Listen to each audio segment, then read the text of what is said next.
I didn't really want to be a teacher while I was growing up. It wasn't really what I wanted to do, but I was an exchange student to the United States when I was 16.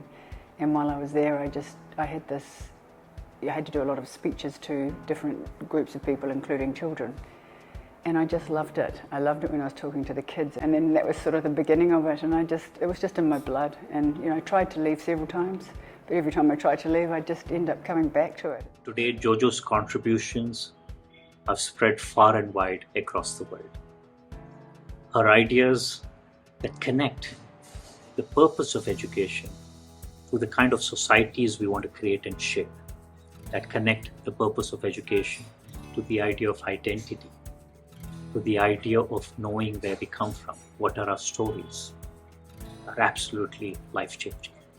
I think that New Zealand, we are very much interested in people first, and I think that in our education system we do that pretty well too. We teach kids about who they are, and a lot of countries forget that. They go straight into the academics, and I think that's one of our really big strong points. We're adventurers, we're global people. We don't sit still and wait for stuff to happen, we make it happen. We're not shy, we're out there, we're doing it. And I'm proud to be a Kiwi. I never hold back when I'm out there, and I always, whenever I say I'm from Aotearoa, New Zealand, I'm proud to say that. I'm a little girl from Goa, and I'm on the global stage. I work on great big global boards. I had no idea I could, who would have dreamt of being able to do that? So my goal is to say to every child out there in New Zealand, we can do this. It doesn't take very long in Joanne's company to understand the power of her work.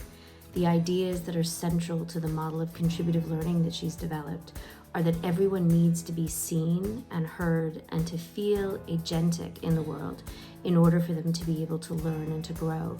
So much of what Joanne is doing is rooted in her family and her community and her ancestors and her country. So it's a little bit of New Zealand that she's sharing with the world, and for that I'm incredibly grateful.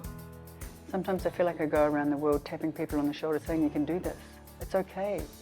We don't have to be frightened of ourselves or what's actually going on, because if we don't do this, then there are no curriculum police. I say that quite often, there's nobody coming to say you can't care about kids and you can't look after what their real needs are. I'm absolutely honored to be part of this same world which has global leaders like Jojo in it. Her ability to pause and reflect and consider what needs to happen is extraordinary.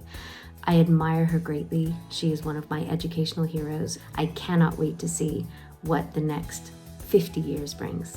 I think New Zealand has got an interesting opportunity here because we're such a small country that, the couple of things that could happen here in New Zealand is that we could work really hard together and create an opportunity that would be quite phenomenal. When we choose to, we are amazing, and we can do some pretty incredible things, and we've shown that time after time after time.